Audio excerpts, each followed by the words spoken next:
Salut à toi pour cette nouvelle vidéo, et dans cette nouvelle vidéo j'ai pour toi un nouveau tuto qui sera sur le triple passement de jambes. Donc ce dribble que tu peux voir là maintenant, et donc si ça t'intéresse de le faire parfaitement, je te vois après l'intro.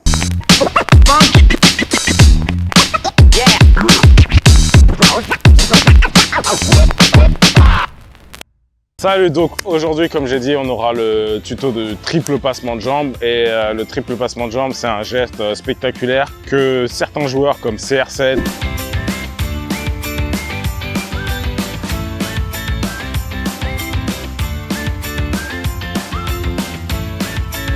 ou Ronaldo Phénoménal.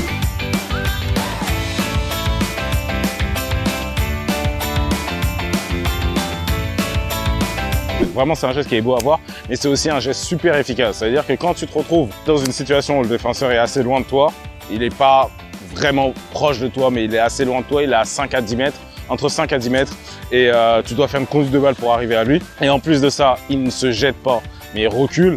Dans cette situation-là, tu peux faire le triple passement de jambes. Donc, le triple passement de jambes, vraiment, un conseil, si je peux te donner un conseil pour le faire correctement, déjà, c'est d'aller aussi vite sur le défenseur que possible. Des fois, tu as certains entraîneurs qui vont te dire que c'est important de venir lentement sur un joueur et ensuite faire un changement de rythme pour pouvoir partir d'un côté. Mais avec le triple passement de jambes, en fait, tu veux arriver aussi rapidement que possible sur lui. Bien entendu, s'il est à 5 à 10 mètres, tu ne vas pas pouvoir vraiment arriver très vite sur lui. Mais si tu donnes assez de vitesse, le ballon va pouvoir rouler assez vite pour que tu puisses faire le triple passement de jambes et partir d'un côté. Si tu ne te donnes pas assez de vitesse, en fait, ça va être très dur pour toi de faire un triple passement de jambes et pouvoir démarrer ensuite. Tu dois vraiment avoir un super bon démarrage pour faire ça. R9, il a réussi à le faire quelques fois quand il était presque arrêté ou quand il allait vraiment pas vite avec le ballon.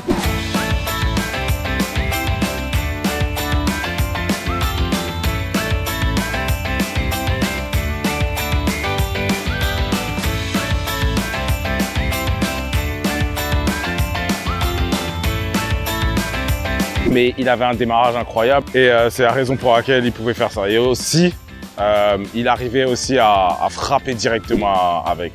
Donc quand il faisait un triple passement de jambes, il arrivait à frapper directement après le triple passement de jambes. C'est la raison pour laquelle il n'avait pas vraiment besoin d'aller vite avec le ballon. Mais si tu veux dribbler, passer derrière le joueur, tu es obligé d'aller vite avec le ballon pour qu'à un certain moment donné, déjà le ballon il roule assez vite pour que tu puisses faire le triple passement de jambes, mais aussi pour qu'à un moment donné, le défenseur il s'arrête et essaie de se jeter. Donc c'est ça. Donc ça, c'est la phase d'approche. La phase d'approche, essaie de la faire aussi rapidement que possible. Bien entendu, j'ai parlé de ça sur la chaîne déjà, mais il y a différentes conduites de balles. Et en fonction des différentes conduites de balles, tu vas avoir différents résultats. Donc quand tu fais une conduite de balle pour aller vers un joueur qui a entre 5 à 10 mètres, tu ne fais pas une conduite de balle en accélération. Donc je te rappelle, la conduite de balle en accélération, c'est avec ton pied aussi loin de ton pied d'appui, c'est en faisant des grands pas, c'est en poussant avec ton pied d'appui justement pour te propulser vers l'avant.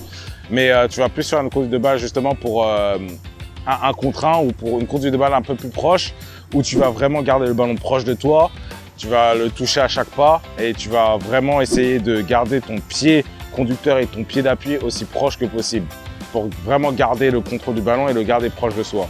Ça, c'est une conduite de balle justement qui te permet de garder le ballon proche de toi, comme je le dis. Et à contrario avec une conduite de balle en accélération, qui est vraiment pour que tu atteignes ta vitesse maximale aussi rapidement que possible. Donc ça, c'est la phase d'approche. Et ensuite, quand tu arrives à hauteur du joueur, en fait, je dis le triple passement de jambes, mais ça peut, et c'est la même chose pour n'importe quel autre passement de jambes, n'importe quelle série de passements de jambes. Si tu veux faire un double passement de jambes, un passement de jambes accélération, c'est vraiment la même chose. C'est que, en fait, ton but, c'est de passer derrière le joueur. Donc, tout ce que tu dois faire, tout ce que tu dois faire, c'est facile à dire, mais c'est plus dur à faire qu'à dire, c'est que tu dois regarder le joueur, tu dois te focaliser sur le joueur. Tu ne dois pas regarder le ballon. Ça, c'est la première chose. Et tu dois te focaliser sur le joueur, vraiment. Et tu dois vraiment observer sa position et à quel moment il prend la feinte. En fait, c'est vraiment quelque chose d'important que tu fasses attention justement à comment le défenseur se comporte et attendre vraiment le moment où il part d'un côté pour toi partir de l'autre. Ça, tu fais ça avec de l'entraînement et de l'habitude aussi. Mais c'est vraiment important que vraiment tu comprennes que lorsque tu fais un triple passement de jambes, c'est au moment où tu arrives à une distance qui est la distance de sécurité juste avant qu'il puisse rentrer dans ta zone de danger. C'est là que tu dois faire le dernier passement de jambe où tu vas l'accentuer, tu vas vraiment accentuer la fin. Donc quand tu fais les passements de jambes, les autres passements de jambes, tu passes autour du ballon toujours, tu les fais aussi rapidement que possible, tu sautes sur chaque passement de jambe, mais le dernier devra vraiment être accentué. Donc quand tu fais le dernier, tu baisses ton corps, tu plies ton genou et vraiment tu penches ton épaule pour vraiment faire croire au défenseur que tu pars d'un côté, tu vois. Et donc tu fais le dernier passement de jambe et tu pars de l'autre. Et normalement, tu devrais l'éliminer. Donc, c'est vraiment comme ça, le triple passement de jambe, phase d'approche rapide, le défenseur est à 5 à 10 mètres, tu viens proche de lui, tu fais une série de passements de jambes et juste avant vraiment qu'il rentre dans ta zone de danger, tu pars d'un côté et tu l'élimines et ensuite tu fais ce que tu veux. Tu peux dribbler encore, tu peux frapper, tu peux faire vraiment tout ce que tu veux. Ça dépend vraiment en gros de où tu es sur le terrain, ce que tu veux faire après. Mais en général, essaie de faire le triple passement de jambes autour de la surface. C'est vraiment une zone qui est idéale, justement, tu fais autour de la surface, triple passement de jambes. C'est la manière dont CR7, R9, ils l'ont fait. Ils font autour de la surface, triple passement de jambes, ils se retrouvent en 1 contre 1 face à un joueur, triple passement de jambes, et ensuite ils enchaînent par une frappe. Et donc voilà quoi, Cristiano, il a marqué plusieurs fois comme ça.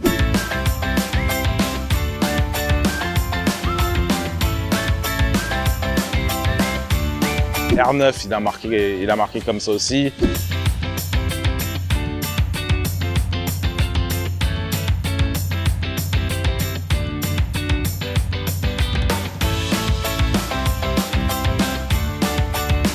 Mais vraiment, retiens ça, que tu es dans une situation où tu es autour de la surface, tu as besoin d'une conduite de balle pour arriver à ton défenseur qui est à 5 à 10 mètres.